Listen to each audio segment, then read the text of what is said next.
Pertama saya identitas dulu Pak ya. Baik Majelis. Bapak Reja Indragiri Amril. Betul Majelis.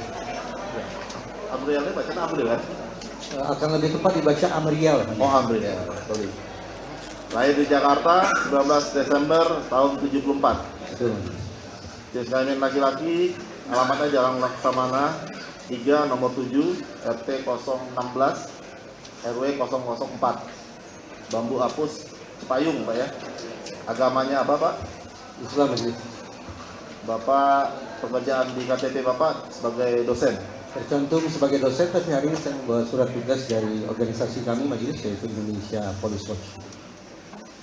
Ada ya surat tugasnya? Ada Majelis. Dosen di mana Pak? KTP itu dibuat ketika saya waktu itu menjadi dosen di salah satu perguruan tinggi swasta Majelis. Tapi sekarang enggak. Tapi sekarang saya tidak bekerja sebagai dosen, walaupun tetap mengajar di sejumlah sekolah kedinasan. Tetap apa tidak tetap? Kalau tetap dalam pengertian formal tidak, tetapi tetap dalam pengertian jadwal iya. Ya. Warga negara Indonesia Pak ya? Bagaimana Majelis? Warga negara Indonesia betul. ya. Bapak ahli kenal dengan para pemohon itu? Baru kali ini bertemu secara langsung Majelis. Tidak ada hubungan keluarga ya? Tidak ada Hubungan Majelis. pekerjaan tentu tidak ada juga ya? Tidak ada. Bapak bersedia sebelum memberikan pendapatnya, kita ambil sumpah terlebih dahulu. Bersedia Majelis. Ya, silakan. Bagaimana pendapatnya termohon tentang ahli ini? Tidak keberatan ya? Silakan Pak, satu langkah ke depan kita ambil sumpahnya. Dipegang mic-nya. Pada hakikatnya Bapak yang bersumpah, saya hanya memandu lafaz sumpah atau ucapan sumpahnya saja. Diucapkan atau dilafazkan bacaan sumpahnya Pak ya. Bismillahirrahmanirrahim. Demi Allah saya bersumpah bahwa saya sebagai ahli akan memberikan pendapat yang sebaik-baiknya dan sebenar-benarnya menurut pengetahuan dalam bidang keahlian yang saya miliki. Silakan duduk Pak. Silakan tim para pemohon untuk mengajukan pertanyaan terlebih dahulu. Terima kasih Yang Mulia. Terima kasih Pak Reza Indragiri sudah berkenan hadir menjadi saksi atas permohonan kami selaku pemohon. Yang pertama saudara ahli, kami ingin bertanya apa spesialisasi kalian saudara ahli? Saya menempuh pendidikan formal di bidang psikologi forensik. Mencangkup apa saja bisa dijelaskan secara detail ilmu psikologi forensik? Untuk memahami psikologi forensik Majelis, saya pikir akan sangat tepat apabila dipahami tentang kata psikologi itu terlebih dahulu. Psikologi adalah ilmu yang mempelajari tentang tingkah laku dan proses mental. Tetapi psikologi memiliki sekian banyak percabangan. Salah satunya adalah psikologi forensik, yang secara sederhana bisa diterjemahkan sebagai psikologi hukum. Dengan demikian, psikologi forensik adalah ilmu tentang perilaku dan proses mental manusia-manusia yang ada dalam situasi hukum. Kalau ditanya siapa gerangan manusia dimaksud, maka di dalam konteks pidana, manusia yang menjadi subjek pembahasan psikologi forensik adalah pelaku, korban, saksi, dan personil penegakan hukum itu sendiri. Baik itu advokat, jaksa, maupun polisi, petugas pemasyarakatan, dan juga hakim. Terima kasih ahli. Jadi kami akan menggali sesuai dengan keahlian yang saudara ahli miliki. Bagaimana menurut ahli dalam satu peristiwa 340 pembunuhan berencana? Karena keahlian saudara kan adalah psikologi forensik yang juga dalam sisi hukum ya, membuktikan perilaku tadi penegak hukum dan lainnya. Bahwa di dalam satu peristiwa pembunuhan berencana ya, apakah menurut ahli secara psikologi orang itu tiba-tiba ingin membunuh, ingin menghabisi nyawa seseorang, atau ada sesuatu yang mempengaruhi dia secara psikologi untuk berbuat satu pembunuhan dengan secara terencana. Mengacu pada definisi psikologi yang tadi saya sampaikan, yaitu tentang tingkah laku dan proses mental, maka saya pahami pertanyaan saudara pemohon sebagai apa gerangan proses mental yang berlangsung di dalam kepala, di dalam proses berpikir orang yang melakukan pembunuhan berencana. Betul. Baik. Psikologi forensik majelis memberikan formula bahwa kata perencanaan dalam situasi kejahatan termasuk pembunuhan itu akan bisa dibuktikan lewat 4 unsur di dalam proses berpikir pelaku. 4 unsur itu saya singkat menjadi TIRR. T, target, artinya seorang pelaku menentukan siapa atau apa yang menjadi sasarannya. Siapa berarti manusia, apa berarti objek. Yang kedua, I, insentif, manfaat apa yang sudah diperhitungkan oleh seorang pelaku lewat aksi kejahatannya tersebut. Yang ketiga adalah resources atau sumber daya. Pelaku mempertimbangkan, mencari dan menemukan instrumen apa gerangan yang akan dia gunakan untuk melancarkan rencananya. Instrumen itu bisa berupa alat kejahatan, misalnya benda tajam atau benda tumpul, dan juga bisa berupa waktu dan juga kolega. Jadi kalau kejahatan dilakukan secara berencana, maka teman-teman orang yang melakukan aksi serupa pada waktu yang kurang lebih sama juga merupakan bagian dari resources atau sumber daya. Dan yang keempat adalah risk atau resiko. Bahwa pelaku sudah membayangkan ada konsekuensi, ada dampak atau resiko yang akan dia hadapi, dan dia berpikir tentang cara bagaimana untuk mengatasi resiko tersebut. Target, insentif, resiko, dan sumber daya atau resources itu harus dipastikan tersedia di kepala masing-masing pelaku agar bisa diyakinkan dia melakukan pembunuhan secara berencana. Ada 2 hal yang harus diperhatikan. Pertama, bahwa keempat unsur tersebut harus tersedia secara kumulatif. Secara keseluruhan sudah ada dalam proses berpikir pelaku sebelum, hal yang kedua, sebelum melancarkan aksinya. Oke, saya dapat memahami bahwa yang ahli sampaikan bahwa di dalam satu peristiwa pembunuhan berencana harus ada target, insentif, manfaat, ada resources, sumber daya, dan juga ada risiko yang dia tahu. Menurut ahli, mungkin nggak kalau ada satu peristiwa yang dituduh bersama-sama dalam jumlah 11 orang pelaku, ada yang tidak saling kenal, tidak pernah ketemu, tidak pernah bercakap-cakap, baik handphone maupun komunikasi lewat lainnya, tidak pernah mengadakan rapat bersama-sama, artinya tidak mempunyai tujuan manfaat yang sama, mungkin tidak. Menurut ahli, bagaimana penjelasan ahli dalam psikologi forensik? Baik, ini sebetulnya materi yang saya sampaikan di sejumlah sekolah kedinasan. 4 unsur tadi majelis, yaitu 4 TIRR, target, insentif, resources atau sumber daya dan resiko, adalah yang harus dideteksi pada masing-masing kepala pelaku. Pertanyaannya, bagaimana kalau kemudian pelakunya ada lebih dari 1, tambah 1 unsur lagi, yaitu sinkronisasi antar pelaku terkait 4 unsur sebelumnya. Kata sinkronisasi memberikan pemahaman bahwa sudah barang tentu antar pelaku, jika mereka melakukan aksi kejahatan berencana secara bersama-sama, sinkronisasi ditandai oleh adanya komunikasi, pertukaran informasi, koordinasi, pembagian peran apa, melakukan apa, dan seterusnya, dan seterusnya. Dengan demikian, menjawab pertanyaan saudara pemohon, saya pikir kalau bicara kemungkinan selalu ada, tetapi bukanlah merupakan kelaziman apabila ada sebuah kejahatan atau pembunuhan berencana yang sebutlah dilakukan secara bersama-sama, tetapi tidak ada sinkronisasi, berarti tidak ada komunikasi, berarti tidak ada koordinasi antar pelaku. Menurut ahli di dalam ilmu psikologi forensik, dalam satu kejahatan, dalam hal pembunuhan berencana yang diduga dilakukan oleh 11 orang,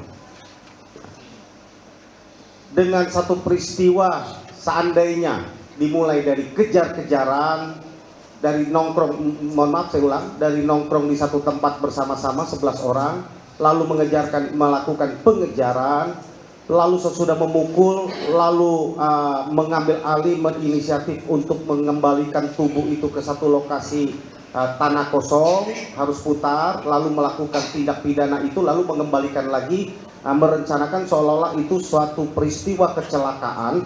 Dalam 11 orang menurut ahli, apakah secara psikologi forensik dimungkinkan dan itu timbul dalam sekejap mereka bisa bersama-sama, ya, dia pakai motor ini, ya, pakai motor bisa bersama-sama, seide, sepikiran, serencana, pada mereka sebelumnya seperti yang saya sampaikan, ada yang tidak kenal, bahkan belum pernah berkomunikasi, menurut ahli dalam bidang ilmu yang saudara ahli. Ya, demikian pula sebagaimana yang tadi saya sampaikan, majelis, saya tegaskan kembali bahwa kalau pelaku pembunuhan berencana atau pelaku kejahatan secara berencana itu melakukan aksinya secara bersama-sama, maka sekali lagi cek adakah proses sinkronisasi antar mereka, adakah proses komunikasi atau koordinasi mereka terkait dengan peran siapa melakukan apa, waktu jam berapa, instrumen apa yang akan digunakan, targetnya siapa, manfaatnya bagaimana. Jadi 4 hal yang atau 4 unsur yang tersebut tadi betul-betul dipertukarkan informasinya antar para pelaku tersebut. Sekiranya 4 unsur yang saya sebut di bagian awal tadi tidak pernah dikomunikasikan satu sama lain, apalagi kalau seandainya para pelaku memang tidak pernah bertemu atau berkenalan satu sama lain, maka tidak memenuhi syarat untuk disebut sebagai sebuah kejahatan atau pembunuhan berencana secara bersama-sama. Jadi menurut ahli, Saya lanjutkan sedikit. Jadi 4 unsur pertama tadi, yaitu target, insentif, sumber daya atau resources dan risk, adalah untuk membuktikan perencanaannya, sementara bersama-sama ditinjau dari sinkronisasi terkait 4 unsur tadi antar individu atau antar pelaku yang terlibat di dalamnya. oke, jadi sekali lagi, menurut ahli, kalau 5 unsur tadi ya, target, insentif, resource, risk, dan sinkronisasi itu tidak terpenuhi, maka mustahil bahwa ini ada satu peristiwa pembunuhan berencana bersama-sama yang dilakukan oleh katakanlah 11 orang, mustahil ya. Saya garis bawahi kembali majelis bahwa 4 atau 5 unsur itu tadi dari sudut pandang psikologi forensik harus terpenuhi sebelum aksi berlangsung dan secara kumulatif. Terima kasih.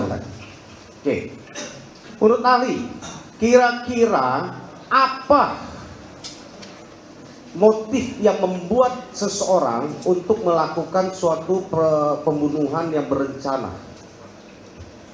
Motif ada 2 majelis, satu motif emosional bahwa seseorang atau satu kelompok melakukan tindakan kejahatan, dalam hal ini adalah pembunuhan, untuk meluapkan perasaan negatif yang ia miliki, marah, benci, sakit hati, dendam, cemburu, putus asa, dan perasaan-perasaan negatif lainnya, yang kemudian diluapkan, diekspresikan lewat perilaku agresif berupa pembunuhan. Atau motif yang kedua adalah motif instrumental, motif yang satu ini tidak ada sangkut pautnya dengan suasana hati, tetapi aksi pembunuhan dilancarkan untuk memperoleh manfaat tertentu, entah itu berupa harta, lawan jenis, popularitas, menutup-nutupi kejahatan lain, dan seterusnya yang sekali lagi tidak ada sangkut pautnya dengan perasaan atau suasana hati. 2 motif itu yang mungkin bermain-main pada diri pelaku, yaitu sekali lagi motif emosional dan motif instrumental. Memang ada kemungkinan bahwa pada diri pelaku terdapat 2 motif secara bersamaan, tapi lazimnya ada satu motif yang lebih dominan ketimbang motif lainnya. Baik, saudara ahli. Jadi motif yang disebutkan tadi ya, emosional dan instrumental, ya, tentu berarti dalam arti bahwa satu peristiwa yang diduga pembunuhan berencana tidak mungkin kalau tidak ada motif ya, begitu ya. Saya ulangi kembali, 4 unsur yang saya sampaikan tadi, target, insentif, resources atau sumber daya, dan risiko, spesifik ketika kita bicara insentif, ini mengindikasikan ada motif tertentu yang ingin dicapai oleh pelaku. Oke. Yang kita ingin tanya berikut kepada ahli, Maaf izin majelis, kalimat saya keliru. Ada insentif, ada motif tertentu yang mendorong pelaku untuk melancarkan aksi. Jadi mendorong. Insentif adalah tujuan, motif adalah yang mendorong. Insentif yang menarik, motif yang mendorong. Oke, jadi sudah paham gitu ya. Makasih keterangan ahli. Jadi menurut ahli, ya, kalau seseorang tanpa ada motif yang tadi disampaikan yang mendorong, ada entah itu dendam, cemburu, sakit hati, dan negatif lainnya, mungkin tidak orang tiba-tiba diajak membunuh, melakukan satu peristiwa pembunuhan yang sadis tanpa diketahui, tanpa ada tujuan tadi, insentif tadi, ya, tiba-tiba dia ikut, Bisa. bisa. Saya elaborasi Mas. Secara universal, psikologi umum memang selalu menjelaskan bahwa proses pemunculan perilaku selalu berawal dari niat. Dengan demikian, bisa kita pahami bahwa perilaku jahat manusia, termasuk pembunuhan pun niscaya bermula dari niat. Sudah barang tentu ada beberapa pengecualian. Misalnya, pertama, kalau yang kita perbincangkan adalah pelaku kejahatan yang tidak waras, pelaku kejahatan yang kecerdasannya jauh di bawah, maka tidak relevan bagi kita untuk berbicara tentang niat. Jangankan kita selaku pengamat, yang bersangkutan pun tidak bisa menjelaskan duduk perkara tentang niatnya. Karena sekali lagi barangkali ada gangguan kewarasan atau ada gangguan kecerdasan. Itu yang pertama. Yang kedua, di dalam psikologi forensik majelis ada teori efek senjata. Teori efek senjata ini justru merupakan antitesis terhadap teori universal yang saya katakan tadi, bahwa perilaku bermula dari niat. Teori efek senjata ingin menjelaskan bahwa seseorang bisa kemudian meletupkan senjatanya tanpa didahului oleh niat sama sekali. Sebagai ilustrasi, seorang komedian, saya lupa awal tahun 2000-an seingat saya, seorang komedian, tidak, inisialnya saja ya, P, inisialnya P, tidak ada angin, tidak ada hujan, tidak ada niatan sama sekali untuk melakukan penembakan, tetapi di tangga salah satu pertokoan, dia keluarkan senjatanya, lalu dia tembakkan ke udara.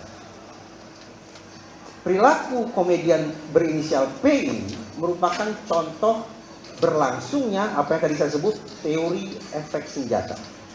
Teori ini memberikan penegasan betapa senjata memiliki efek yang luar biasa bagi munculnya perilaku impulsif manusia.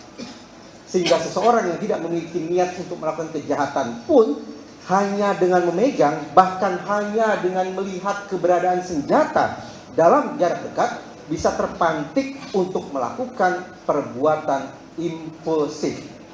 Dari situ bisa kita pahami bahwa seseorang bisa kemudian melakukan tindakan jahat ketika di dekatnya atau dia memiliki senjata. Karena senjata itulah yang sewaktu-waktu bisa mendorong yang bersangkutan untuk berperilaku impulsif menggunakan senjata tersebut.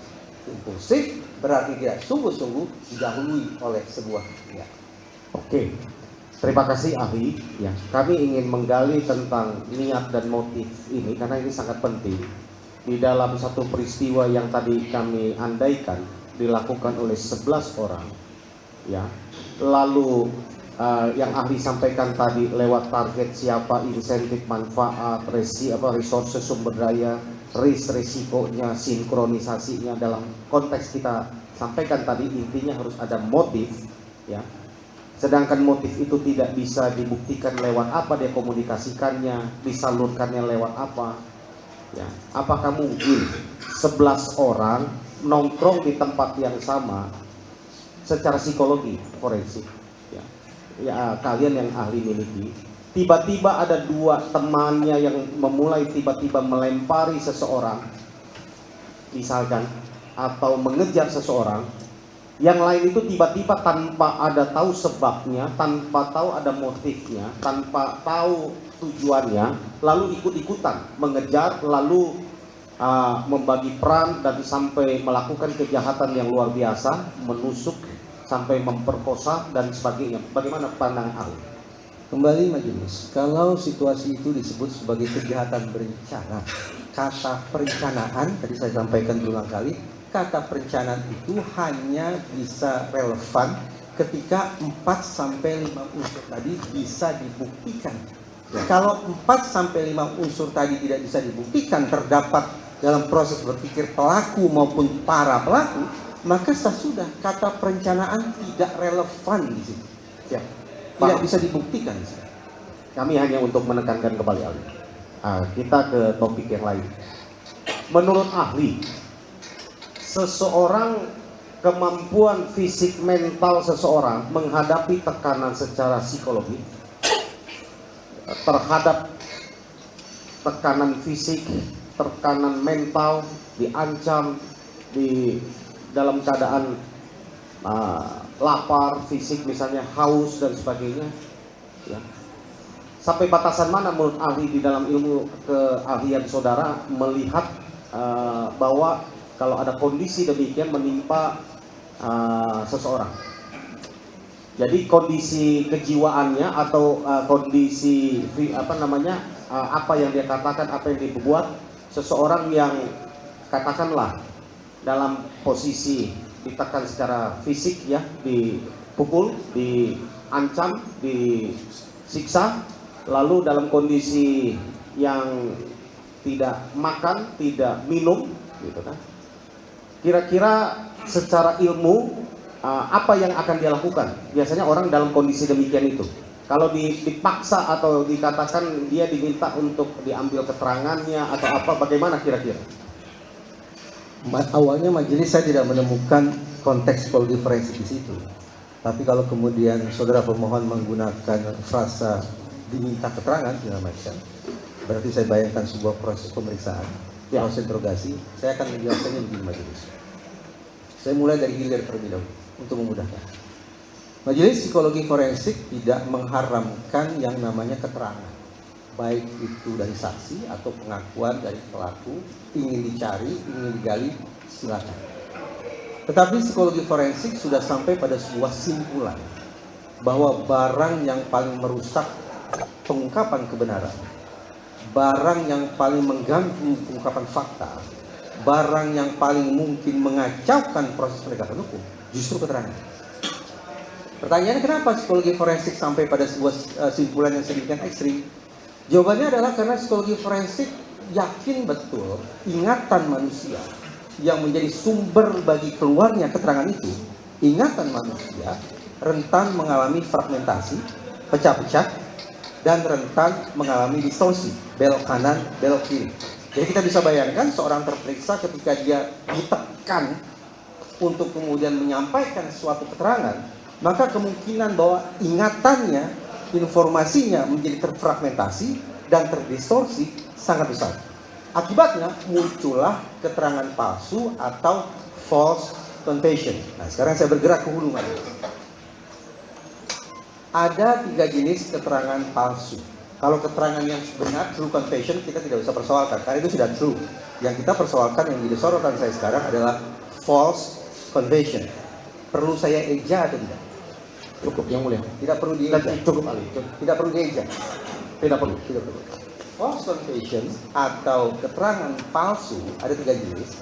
Pertama adalah coerced false confession. Keterangan ngawur, keterangan keliru, keterangan palsu yang diberikan karena adanya tekanan. Buru-buru saya menyebutkan coerced false confession sebagai penegasan bahwa kemungkinan munculnya keterangan palsu akibat tekanankah itu, kekerasankah itu, intimidasikah itu sangat potensial berlangsung dalam situasi pemeriksaan. Itu sudut pandang keilmuannya. Penegasan bahwa keterangan palsu, praktek-praktek intimidasi dalam pemeriksaan itu sangat mungkin terjadi, secara tidak langsung terbenarkan oleh 2 dokumen. Pertama, Konvensi PBB anti penyiksaan. Di dalam Konvensi PBB anti penyiksaan tercantum sejumlah pasal yang secara eksplisit ditujukan kepada otoritas penegakan hukum tentang jangan sekali-kali menggunakan penyiksaan sebagai cara untuk memeriksa seorang terperiksa. Pasal-pasal sedemikian rupa memberikan pemaknaan kepada kita bahwa para penyusun konvensi PBB anti penyiksaan tersebut punya kesadaran penuh bahwa sekali lagi praktek intimidasi, praktek kekerasan dalam sebuah setting pemeriksaan sangat mungkin terjadi. Dan sebagai catatan majelis, Indonesia sudah meratifikasi konvensi PBB anti penyiksaan tersebut. Itu dokumen pertama untuk memperkuat argumentasi saya bahwa penggunaan kekerasan, intimidasi dan seterusnya dalam setting pemeriksaan sangat mungkin terjadi. Itu dokumen pertama. Dokumen yang kedua adalah kode etik profesi Polri. Di dalam salah satu pasalnya, kode etik itu mencantumkan secara eksplisit bahwa personil kepolisian yang melakukan kekerasan dalam sebuah situasi pemeriksaan merupakan pelanggaran etik. Tercantumnya poin yang satu ini secara eksplisit di dalam kode etik profesi Polri, saya tafsirkan sebagai bentuk insafan otoritas penegakan tersebut bahwa otoritas penegakan hukum tersebut bahwa kemungkinan terjadinya praktek-praktek penyiksaan dalam sebuah setting pemeriksaan tidak bisa dinihilkan. Karena itulah Polri buru-buru memberikan atau membangun pagar agar personil yang melakukan pemeriksaan tidak melakukan pemeriksaan. Kalau dilanggar merupakan pelanggaran etik. Oke, terima kasih Ali. Jadi bahwa pengakuan atau keterangan yang dihasilkan dari suatu katakan tekanan hasil dari penyiksaan dan yang lain ya seperti yang Ali sudah sampaikan ya, Memunculkan false confession atau keterangan-keterangan yang tidak tepat, keterangan palsu, keterangan ngawur dan sejenisnya. Ya. False confession. ya jadi menghasilkan keterangan palsu tadi ya. Sekarang saya mau lanjutkan, kalau keterangan palsu yang dimaksud Ali itu sudah didapatkan, lalu penyidik tetap melanjutkan proses terhadap para terperiksa saat itu tanpa ada bukti lain, ya, dan akhirnya mereka itu dihukum bersalah melakukan sebuah pembunuhan berencana, apa yang ahli bisa nilai? Majelis ada 3 F yang menjadi sasaran kritis, sorotan kritis psikologi forensik. 3 F. Bahasa Inggris dulu, kalau diperlukan nanti akan saya eja majelis untuk memudahkan pencatatan saudara pemohon.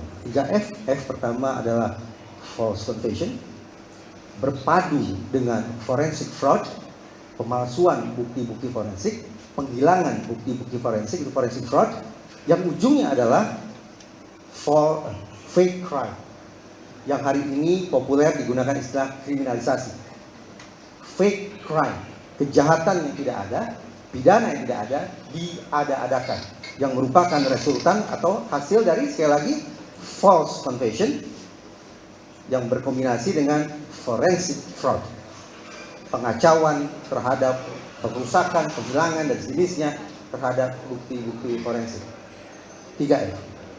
Oke, saya mau lanjutkan tadi pernyataan dari ahli. Ahli dapatkah memberikan gambaran seserius apa dampak dari false confession tadi itu bagi terjadinya kriminalisasi atau salah pemindanaan kepada para tersangka? Beberapa detik lalu sudah saya sebutkan.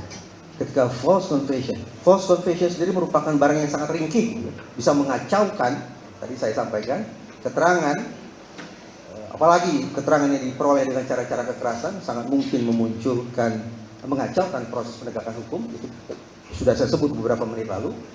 Ditambah lagi, kalau kemudian false confession itu bertemu dengan forensic fraud, pengabaian, penghilangan, pengerusakan terhadap bukti-bukti forensik, maka ujungnya adalah fake crime, kriminalisasi.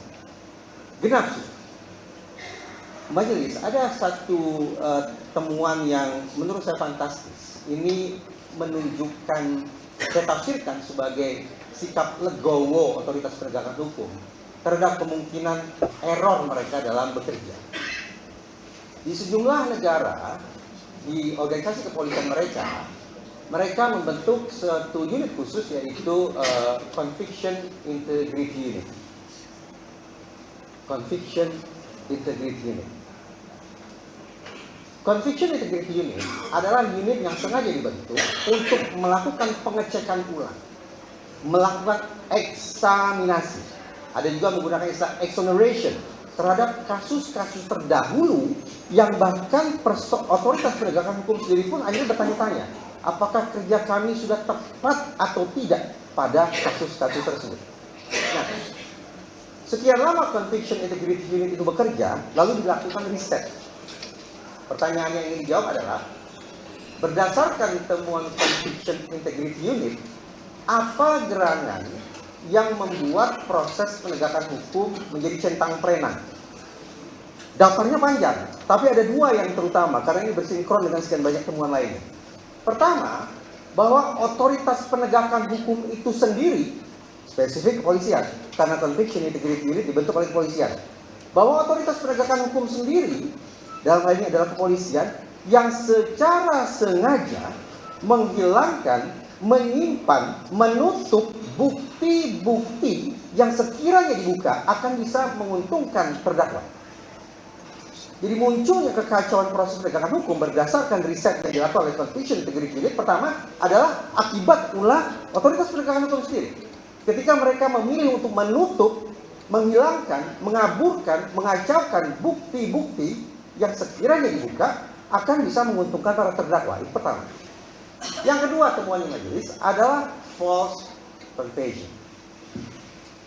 Jadi otoritas penegakan hukum dalam hal ini kepolisian akhirnya mengakui lewat riset itu bahwa kekacauan dalam proses penegakan hukum, terjadinya fake crime, terjadinya kriminalisasi adalah Kapolri sendiri, Jenderal Listio Sigit, yang memberikan testimoni, bahkan mungkin bisa disebut sebagai sebuah otokritik bahwa kepolisian, saya tidak akan sebut satuan wilayahnya ya, bahwa kepolisian pada kasus tertentu ternyata tidak sungguh-sungguh berdisiplin bekerja dengan mengindahkan kaidah saintifik. Itu sebabnya kemudian Polri membentuk tim khusus untuk melakukan eksaminasi atau sejenisnya yang sungguh-sungguh mengingatkan saya pada kerja Conviction Integrity Unit yang tadi saya sampaikan. Demikian. Oke, sekarang saya ingin mengetahui pendapat ahli. Kalau ada satu orang tua, seorang ayah yang baru kehilangan ditinggal kematian oleh anak laki-lakinya, bagaimana perasaan seorang ayah secara psikologi yang ahli bisa jelaskan dalam suasana ditinggal, apalagi dalam satu peristiwa katanya misalnya kecelakaan? Pertanyaan itu tidak bisa saya jawab dengan kacamata psikologi forensik. Jadi saya tidak bisa memberikan tanggapan terhadap pertanyaan tersebut. Sekali lagi, psikologi forensik adalah psikologi di dalam konteks hukum. Kalau pertanyaan terkait dengan seorang ayah yang kehilangan anaknya, saya pahami itu bukan hal ikhwal terkait psikologi forensik. Saya gabung ahli. Tadinya saya mau pisah ini. Saya paham. Psikologi forensik adalah menyangkut psikologi hukum ya. Saya paham. Tadinya saya mau pisah pertanyaannya supaya satu-satu. Saya gabung saja pertanyaannya. Bagaimana pandangan ahli seorang ayah yang kehilangan anaknya akibat dalam satu peristiwa ditinggal kematian oleh anaknya, lalu menemukan fakta berikut bahwa ternyata informasi awal anaknya mati meninggal oleh karena kecelakaan ternyata lewat satu tindakan melakukan investigasi mandiri, lalu menemukan bahwa fakta lain anaknya ternyata bukan meninggal dalam peristiwa kecelakaan seperti yang dia duga di awal ya. Lalu mengadakan satu tindakan mengamankan, menangkap ya yang diduga melakukan pembunuhan, melakukan tindakan-tindakan katakan penyiksaan fisik, penekanan yang lain, lalu membuat satu laporan polisi.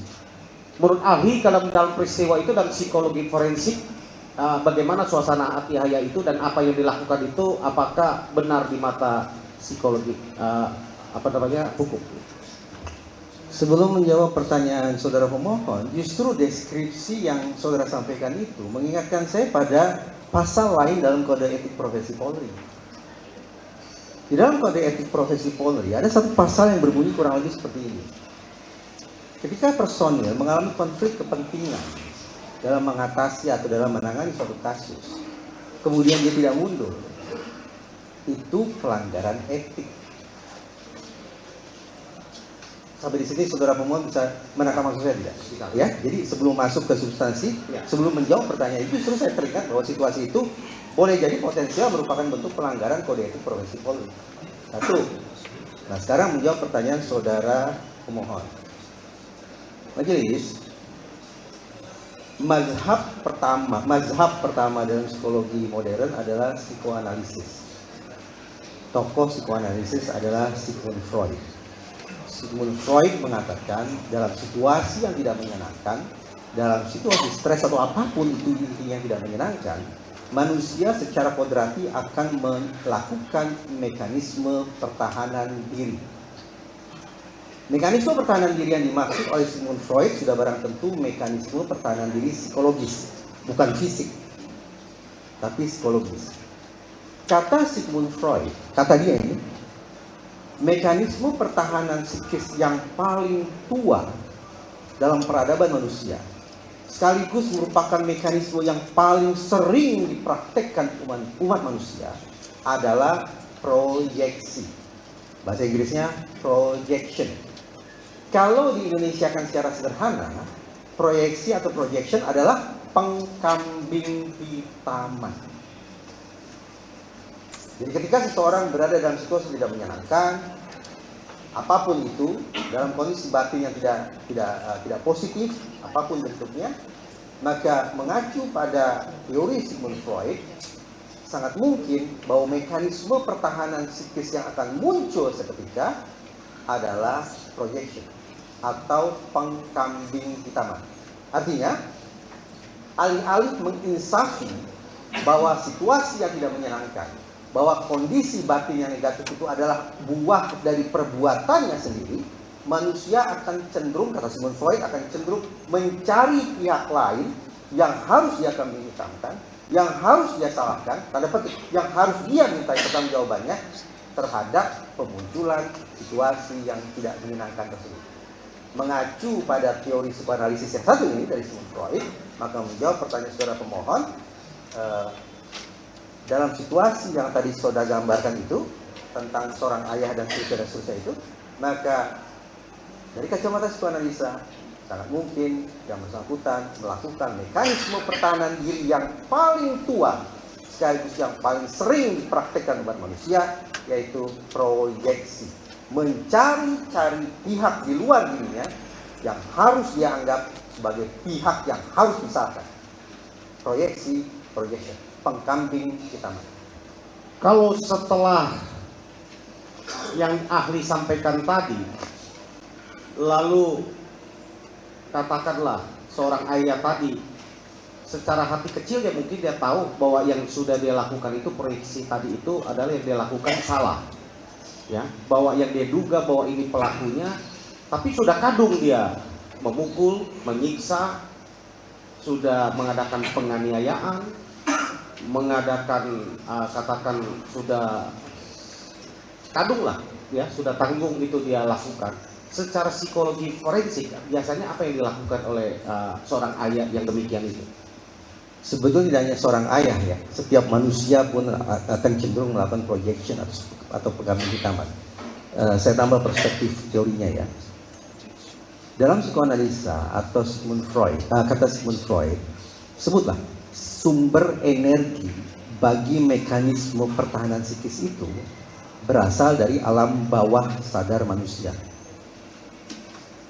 Alam bawah sadar manusia itu bisa diibaratkan seperti sebuah gunung es. Kalau kita lihat di permukaan gunung, dilihat di permukaan laut, gunung es itu sangat besar, sangat besar. Kapal Titanic yang hancur dalam pelayaran perdananya itu adalah karena menabrak gunung es yang di permukaan laut, yang sangat besar itu. Tapi kata Sigmund Freud, nun jauh di bawah permukaan laut, tidak tampak oleh mata, tidak bisa langsung diindra. Sesungguhnya ada bongkahan gunung es yang jauh lebih besar lagi. Metafora ini bisa dipahami oleh saudara pemohon. Metafora ini dipakai untuk memudahkan kita dalam memahami bahwa alam bawah sadar manusia, berarti di bawah permukaan, itu sesungguhnya jauh lebih besar lagi dan sungguh-sungguh gelap. Boleh jadi kita tidak kenal, karena yang kita kenal, yang kita bisa indra sekali lagi hanyalah permukaan gunung es di atas permukaan laut. Nah, projection atau mekanisme pertahanan diri yang ditemukan oleh Sigmund Freud, sumber energinya berasal dari gunung es di bawah permukaan laut itu. Sehingga ketika seseorang sudah melakukan projection, namun permukaan gunung es yang melakukan koreksi secara akal sehat bahwa apa yang dilakukan itu salah, tidak semudah itu untuk menyetop projection. Kenapa? Karena sekali lagi sumber energi terbesarnya adalah dari bongkahan gunung es yang jauh lebih besar lagi di bawah permukaan laut. Sudah barang tentu apa yang di atas permukaan laut tidak akan bisa menjinakkan yang di bawah permukaan laut. Sigmund Freud, psikoanalisa, yakin betul akan kedahsyatan pengaruh bawah sadar manusia bagi proses pembentukan perilaku, termasuk perilaku jahat manusia. Kalau kita mengacu pada mazhab itu. Makasih Ali. Jadi dapat saya menangkap bahwa kalau seorang manusia sudah ya yang tadi disampaikan satu peristiwa yang sudah kadung dia lakukan dan kemudian dia tahu bahwa itu tidak benar, dia akan terus melakukan itu, melindungi dirinya dan terus dia akan melakukan itu. Kemungkinan berapa besar dia menciptakan satu cerita, satu skenario atau menghadirkan satu skenario lah, cerita ya, untuk menutupi apa yang kadung yang sudah terlanjur dia lakukan, kebohongan sebelumnya itu. Frasa berapa besar itu tidak bisa dijawab, karena yang saya utarakan barusan adalah kondisi psikis manusia dari sudut pandang kualitatifnya. Sigmund Freud tidak bicara statistik, Sigmund Freud tidak bicara persentase, dia bicara metafora. Gunung es di bawah permukaan laut. Alhasil kalau ditanya seberapa besar, jawaban saya adalah amat sangat besar sekali. Jangan minta untuk mengangkakan besarannya itu. Karena sekali lagi, mazhab psikoanalisa tidak bicara angka, tidak bicara statistik, tidak bicara persentase dan hal-hal kuantitatif lainnya. Secara kualitatif dipastikan amat sangat besar. Kalau ditanya seberapa besar, saya tidak bisa jawab. Yang jelas amat sangat besar. Jadi kami dapat pahami bahwa dampak yang ditimbulkan pasti dia akan mempertahankan pendapatnya, apa yang dia bangun, konstruksinya, apapun yang ceritakan. Ya, makanya konsistensi perilaku itu dia akan mempertahankan konsistensi perilaku dia. Ya, karena sudah kadung, nggak mungkin dalam situasi amarah, situasi kesedihan, dan itu bercampur tadi yang saya pahami dari keterangan Ali, maka dia akan berusaha mempertahankan sehingga apa yang tidak terjadi dia dalam bahasa sehari-hari mungkin saya bisa sampaikan yang sering kita dengar mungkin cocokmologi ya, cocoklogi ya, dicocok-cocokkan. Saya ingin sampaikan pada Ali, kalau ada sebuah laporan polisi yang sudah menyebut di dalam laporan polisi itu di dalam satu rangkaian ada kronologis singkat, ada terjadi satu peristiwa hukum, ya katakanlah ada orang yang ditipuk dengan batu, ditusuk dengan samurai, ditusuk dengan bambu, ternyata hasil visum tidak menemukan adanya tusukan benda tajam, atau di dalam visum membuktikan luka yang dialami mayoritas adalah di sebelah kanan, sama seperti motor yang karena ini diduga kecelakaan, motornya pun rusak adalah sebelah kanan. Mungkinkah satu peristiwa dilakukan kemudian dituduhkan peristiwa itu menjadi pembunuhan ya, dilakukan oleh 11 orang? Lalu menurut ahli, sebelum saya pertanyaan yang kedua tadi ya tentang perbedaan antara visum dengan kenyataan tuduhan tadi, ada tindakan penusukan dan sebagainya, secara psikologi untuk pelaku yang dituduhkan untuk membunuh 11 orang, mungkin nggak menurut ahli? Karena di sebelah kanan itu mayoritas lukanya, yang kiri sedikit sekali, cocok dengan motornya yang rusak sebelah kanan. Mungkin nggak 11 orang itu ketika menyiksa menurut ahli secara psikologi, ketika memukul ya ingin menyiksa korban ya, ketika mau kiri dia tidak pukul tapi kanan baru dia pukul, setiap dia sampai ke kiri dia suruh ke kanan dulu, menurut ahli bagaimana? Pertanyaan berbelit-belit, bisa disederhanakan? Sederhananya di dalam satu tindakan psikologi orang untuk ketika melakukan kejahatan, mungkin nggak menurut Ali satu tindakan yang diduga pembunuhan rusak atau tubuh korbannya rusak mengalami penyiksaan hanya dalam bagian tertentu saja. Begini majelis, sepertinya saudara pemohon ini lupa tentang definisi psikologi forensik. Tampaknya beliau rancu dengan kedokteran forensik. Kalau pertanyaannya semata-mata tentang hasil visum, saya tidak bisa menjawab itu. Kalau semata-mata tentang visum, saya tidak bisa menjawab itu, karena itu kedokteran forensik. Tetapi kalau dibenturkan atau dihadap-hadapkan dengan laporan polisi, tadi kan saudara menyebut hal mana? Betul. Baru kemudian majelis saya bisa memberikan penalaran psikologi forensiknya. Ya. Jadi jangan tanya saya semata-mata tentang visumnya, saya tidak bisa jawab. Ya. Tapi kalau saudara bertanya tentang ini ada laporan seperti ini, visumnya seperti ini, bagaimana psikologi forensik memandang hal itu? Sementara keduanya berbeda. Begitu, saya baru bisa jawab. Ya, begitu maksud saya. Begitu. Apa? Ya, itu tadi seperti Ali sampaikan bahwa ada laporan polisi ya dengan visum yang dihasilkan berbeda. Ya, lantas bagaimana psikologi forensik memandang itu? Nah, ya, begini majelis. Ini sebetulnya pengulangan dari apa yang saya sampaikan tadi. Tapi sekarang lebih menukik, seperti saudara pemohon mengajukan pertanyaan lebih menukik. Mudah-mudahan saudara pemohon ingat bahwa majelis beberapa menit lalu saya meyakinkan sidang yang mulia ini bahwa psikologi forensik sudah sampai pada simpulan bahwa barang yang paling potensial merusak penegakan hukum adalah false confession, keterangan manusia, keterangan yang sangat mudah untuk menjadi kacau balau itu. Dengan demikian majelis, kalau dihadap-hadapkan ke saya antara laporan berarti mengandalkan daya ingat manusia dengan hasil visum kerja saintifik, itu merupakan hasil kerja forensik. Ketika kedua hal tersebut bertolak belakang, saya harus konsekuen mengatakan saya akan mengandalkan hasil visum. Saya akan anggap laporan itu sebagai palsu, laporan palsu.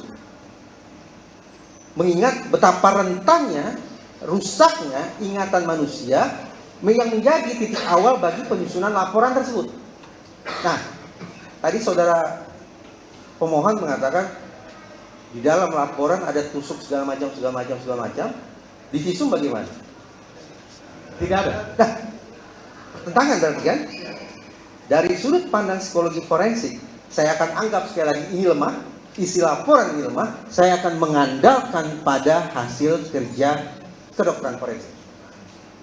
Saya akan jadikan itu sebagai acuan saya dalam berpikir, saya jadikan itu sebagai acuan saya dalam bekerja, bukan laporan yang saya nilai mengandung informasi palsu tersebut. Apakah ada konsekuensi terhadap para penyidik yang memproses itu? Baik. Saudara bertanya tentang penyidik. Lagi-lagi majelis saya teringat pada kode etik profesi Polri. Di situ salah satu pasalnya berbunyi kurang lebih, kalau personil polisi membuat laporan palsu, itu pelanggaran etik. Kalau saudara pemohon ingat, sepertinya sejauh ini kita sudah bicara tentang 3 bentuk pelanggaran etik. 1, penyiksaan. 2, konflik kepentingan. Dan yang ketiga, pembuatan laporan palsu. Kalau dilakukan oleh personil kepolisian, merupakan pelanggaran etik. Sorry, saya potong. Apakah yang etik dan bisa kita proses pidananya menurut Ali? Saya tidak dalam kelas. Saya bisa menjawab, tapi saya bukan hadir sebagai seorang ahli hukum, maka saya memilih tidak menjawab pertanyaan ini. Oke, terima kasih dari saya, cukup Ali. Mungkin ditambahkan. Terima kasih, saudara saksi. Saya kira saya akan yang agak sederhana saja. Ketika ada seorang yang diduga pelaku atau kumpulan pelaku melakukan kejahatan di satu tempat, di X saja, katakan di X. Kemudian setelah dia melakukan kejahatan tersebut, besoknya dia kembali lagi ke situ.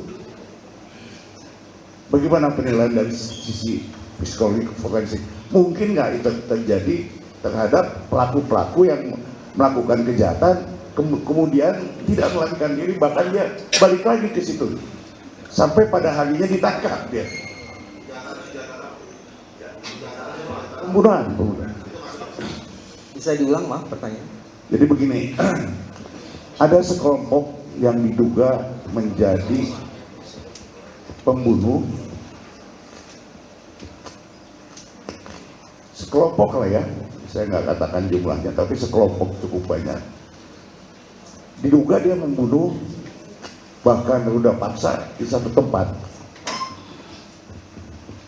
Kemudian nih ketahuannya nih, setelah ada laporan polisi. Tapi anehnya besok harinya dia datang lagi ke tempat, hampir ke tempat kejadian itu, seolah-olah nggak ada masalah. Karena di situ tempat main dia, karena di situ dia tempat kumpul dia dan lain sebagainya.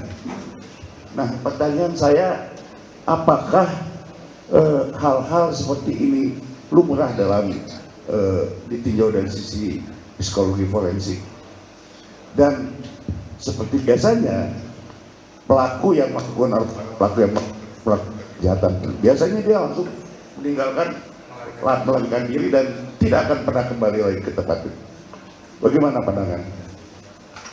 Kalau di dalam psikologi majelis, kemungkinan atau probabilitas itu selalu ada, gitu ya, selalu ada, karena tidak hitam atau putih, tapi gradasi, jadi kemungkinan tetap ada. Namun, misalnya kalau kita kaitkan ke statistik, uji probabilitas itu dilakukan sedemikian rupa sehingga kemungkinan itu bisa dianggap tidak ada. Jadi pemahamannya begitu majelis.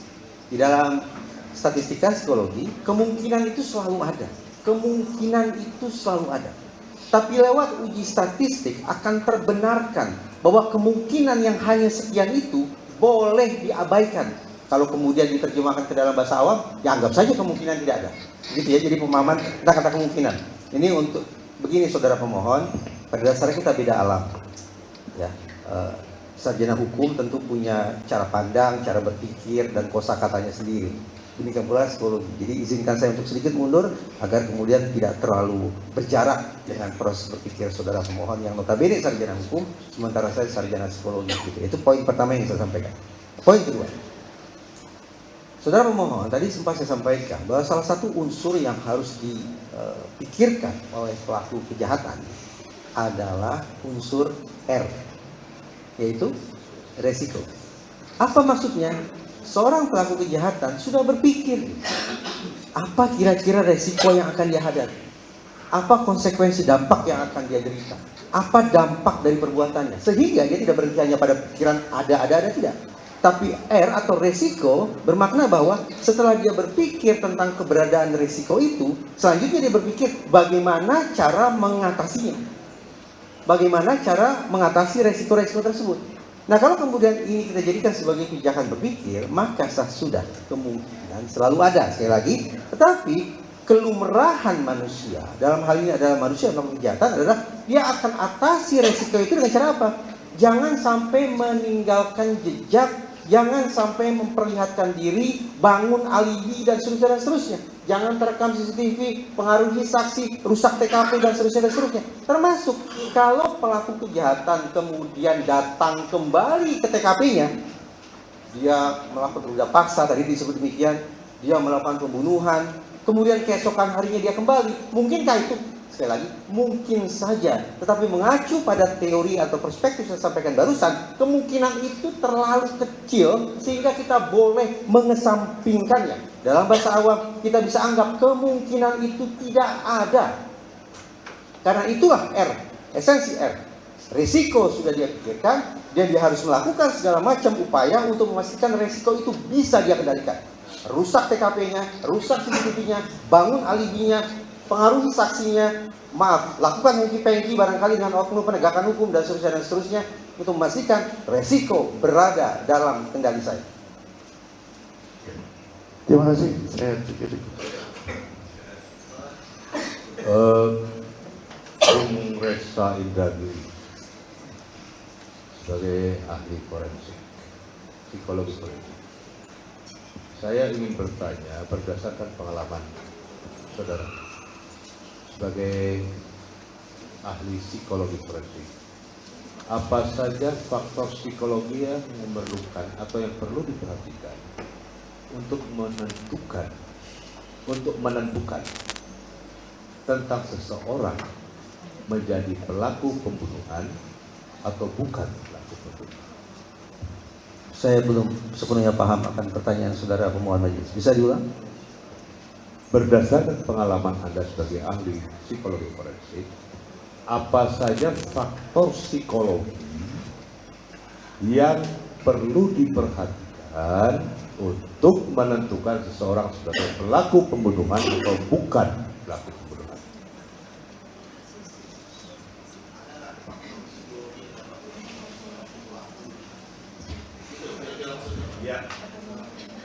Tolong saya dikoreksi ya kalau saya keliru. Faktor itu kan berarti sebab musabab perilaku ya, betul ya? Begitu ya, faktor itu. Majelis di dalam psikologi, termasuk psikologi forensik, dan ini dipraktekkan di seluruh lini sistem peradilan pidana, mulai dari kepolisian, saya yakin juga kejaksaan, mungkin juga majelis hakim, dan sudah barang tentu di pemasyarakatan. Saya bisa uraikan itu tentang bagaimana sesungguhnya kita memahami proses pembentukan perilaku jahat manusia, termasuk pembunuhan. Gitu. Majelis perilaku psikologi berkeyakinan bahwa manusia dipengaruhi oleh dua faktor utama bagi pemunculan perilaku, pembentukan perilaku. Faktor disposisi, faktor dalam, dan faktor situasi. Faktor internal, faktor eksternal, faktor dalam, faktor luar, faktor individu, faktor lingkungan. Itu sama semua, sinonim, disposisi dan situasi. Namun majelis, dalam perkembangannya psikologi itu seperti bercabang. Ada sebagian mazhab, sebagian ilmuwan, sebagian sekolah yang yakin bahwa faktor disposisi lebih dominan. Berarti faktor dalam manusia lebih dominan sebagai penentu kenapa manusia melakukan perbuatan jahat. Sementara mazhab yang lain, ilmuwan yang lain berkeyakinan sebalik, bahwa bukan faktor disposisi, tapi faktor situasi yang menentukan pembentukan perilaku jahat manusia. Ada juga yang mencoba memaksakan diri dengan mengkombinasikan dua faktor tersebut, disposisi dan situasi, dicampur seperti gado-gado sedemikian rupa. Kalau saudara pemohon bertanya ke saya ada di mazhab yang mana? Saya terus terang majelis berada di mazhab yang sebelah sini. Saya tidak muskilkan, tidak nihilkan faktor disposisi, tapi saat ini saya betul-betul, maksud saya saat ini adalah selama ini saya lebih berkeyakinan bahwa perilaku manusia dibentuk oleh faktor situasi. Baik. Faktor luar diri manusia. Ada ungkapan begini, manusia itu lahir dalam kondisi baik, dalam kondisi indah, dalam kondisi positif. Tapi ayah ibunya lah, kita maknai, tetangganya lah, masyarakatnya lah, pemerintahnya lah yang membuat dia jadi buruk. Ungkapan ini merupakan penguat bagi saya untuk yakin bahwa perilaku manusia sangat kuat, untuk tidak mengatakan sepenuhnya, dipengaruhi oleh faktor eksternal manusia tersebut, faktor situasi. Oke. Dalam satu peristiwa, saudara ahli, apabila seseorang melakukan satu tindakan yang dikatakan untuk menyelidiki atau menyidiki suatu kejahatan dengan melakukan kejahatan juga, bagaimana? Itu vigilante. Ya, betul. Vigilante adalah tindak tanduk yang diklaim untuk menciptakan kepastian hukum, menghadirkan keamanan, mendatangkan ketertiban, membangun ketentraman dan hal-hal positif lainnya. Namun ironisnya, justru dengan cara-cara melanggar hukum itu sendiri, merusak ketentraman itu sendiri, mengganggu ketertiban itu sendiri, mengacaukan ketentraman dan seterusnya. Jadi ini merupakan ironi. Itulah vigilante. Orang-orang yang mengklaim berusaha menegakkan hukum dan seterusnya, tapi justru dengan cara-cara yang melanggar hukum itu sendiri. Baik, satu pertanyaan yang terakhir. Saya sangat tertarik dengan apa yang saudara ahli katakan bahwa proyeksi pengkambing utama, di mana satu pemeriksaan terlalu mengandalkan keterangan dengan proyeksi pengkambing utama. Bila dalam satu kasus tertentu seseorang ingin mengungkapkan satu peristiwa atau kasus dengan mengandalkan keterangan, hanya keterangan dari orang yang diduga atau dituduh melakukan satu kejahatan tanpa didukung oleh suatu alat bukti yang valid. Kemudian orang itu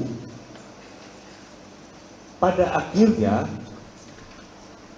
dia tidak melakukan, tetapi untuk mempertahankan satu pengkambing di taman atau satu kebohongan, diciptakanlah kebohongan yang lain, ya kan?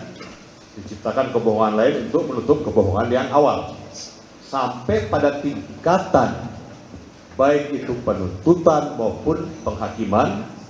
Kebohongan itu diciptakan dari yang satu menjadi kebohongan yang lain, akhirnya terciptalah kebohongan itu menjadi satu kebenaran.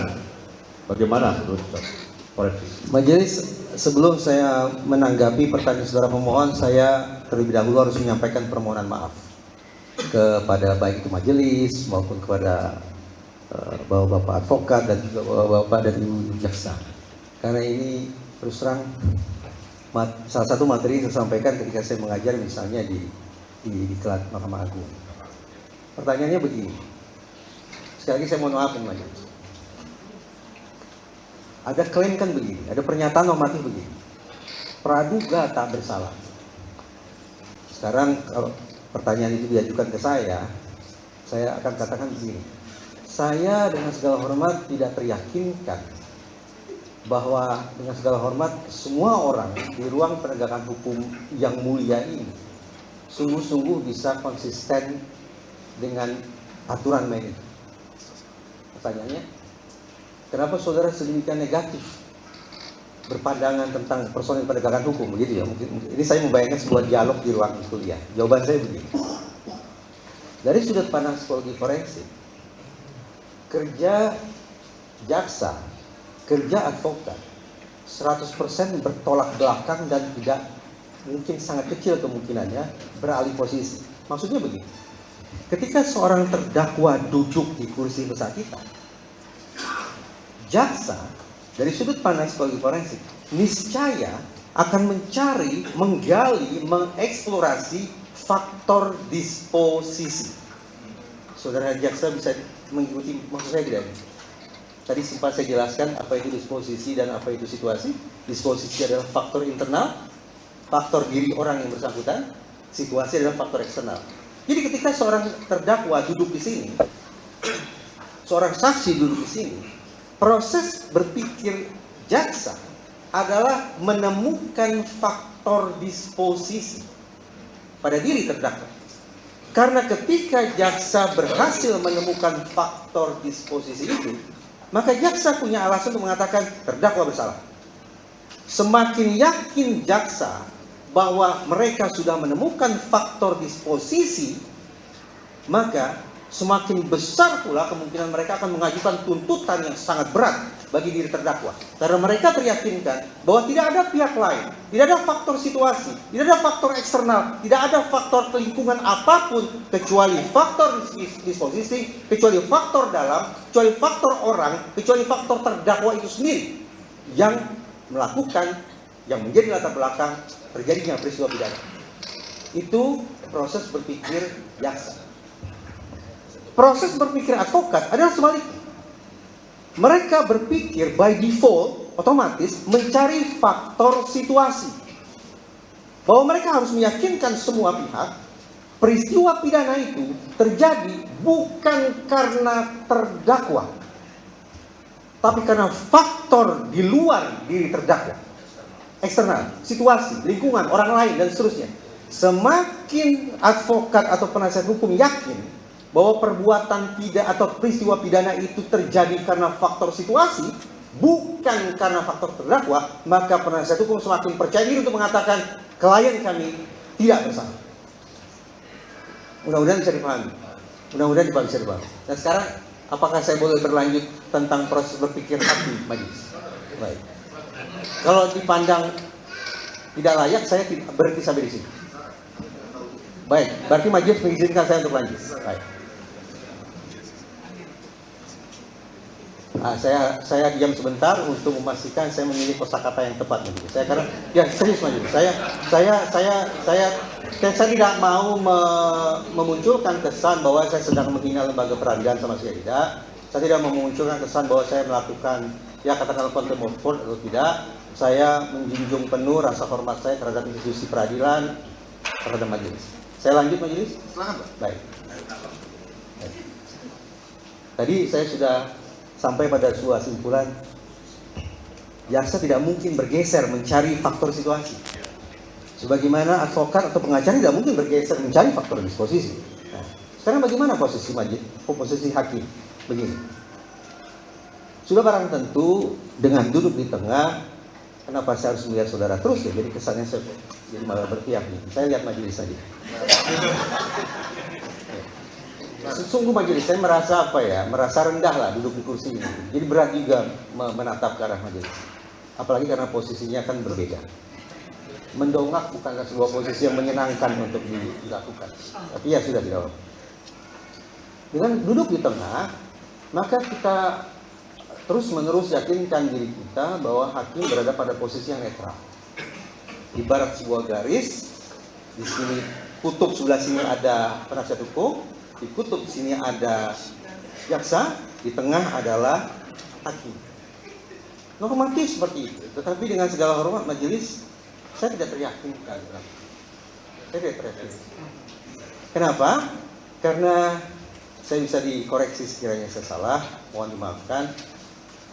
Berkas yang diterima pertama kali otoritas pengadilan bukanlah berkas dari kedua belah pihak, tidak. Berkas yang diterima sejak 0 km, bahkan sebelum persidangan pertama berlangsung, adalah berkas yang diperoleh dari jaksa.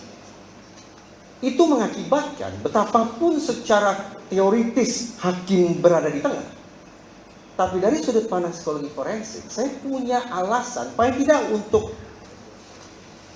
khawatir atau menduga-duga bahwa karena berkas yang diperoleh sejak awal hanya dari satu pihak, maka sadar tidak sadar, sengaja tidak sengaja, framing terhadap proses persidangan yang mulia ini adalah framing sesuai potret situasi yang dibangun oleh jaksa. Dengan demikian, secara aktual, menurut saya majelis dengan segala hormat, hakim tidak berada di tengah. Tapi bandul itu berada di salah satu sisi. Karena hakim sudah terframing oleh berkas yang sejak awal, bahkan sejak sebelum dimulainya persidangan, hanya diberikan oleh salah satu pihak. Framing sudah berlanjut. Dari situ ingin saya katakan, pertama, betapa beratnya tugas penasihat hukum.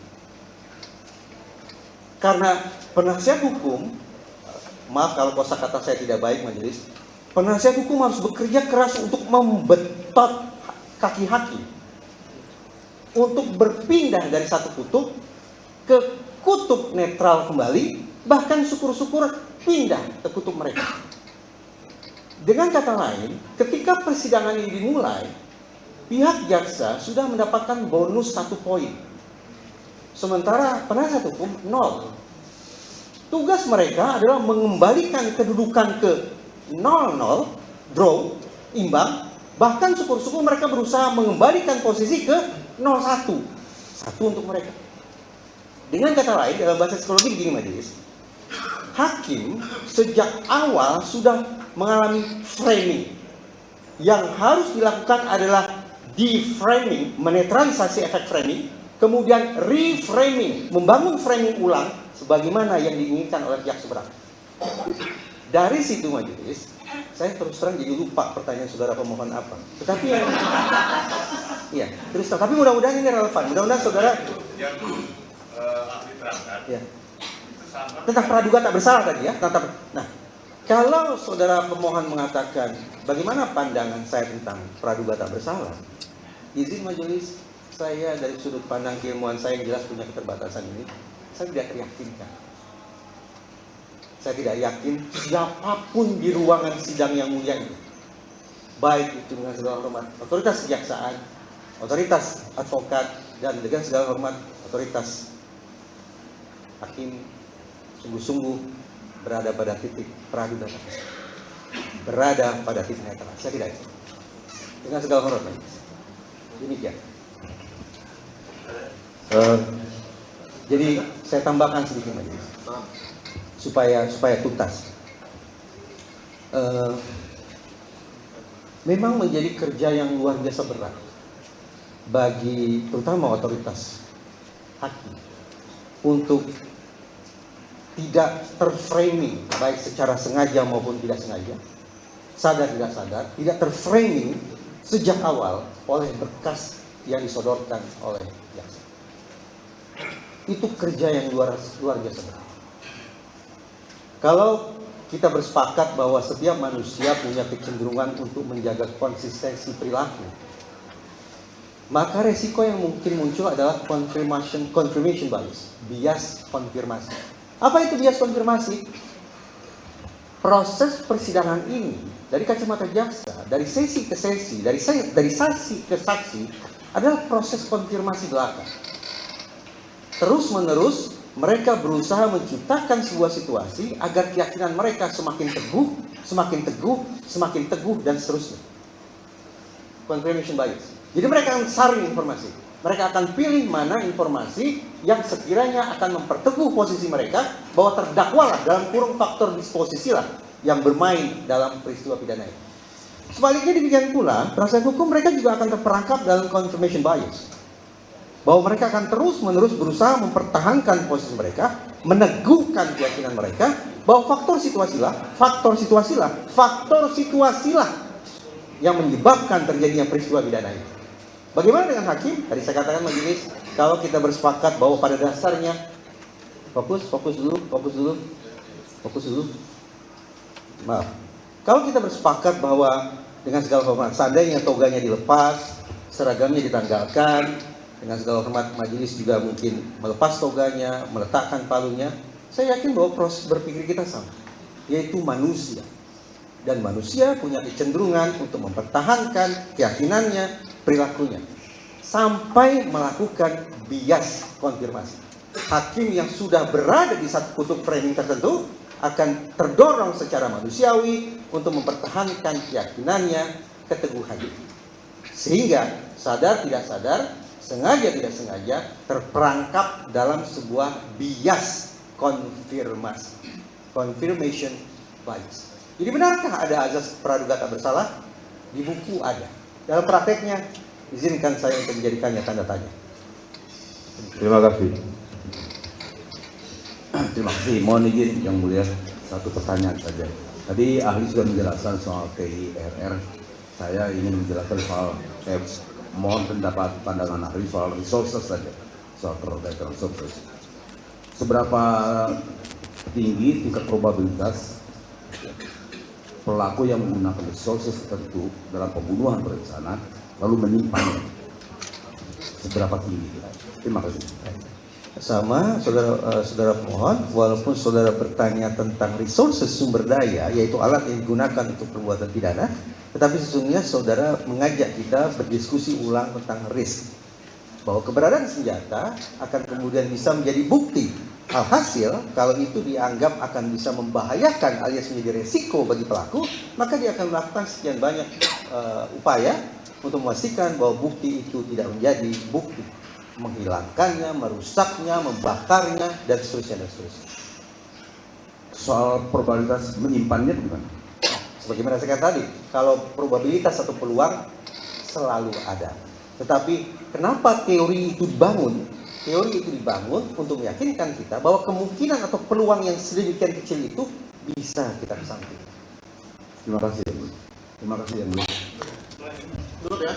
Ya. Saya akan menerapkan teori yang saudara sampaikan tadi. Karena kami di sini akan bersifat netral, maka itu akan saya berikan kesempatan pada termohon. Seperti yang saya berikan pada pemohon. Silakan termohon.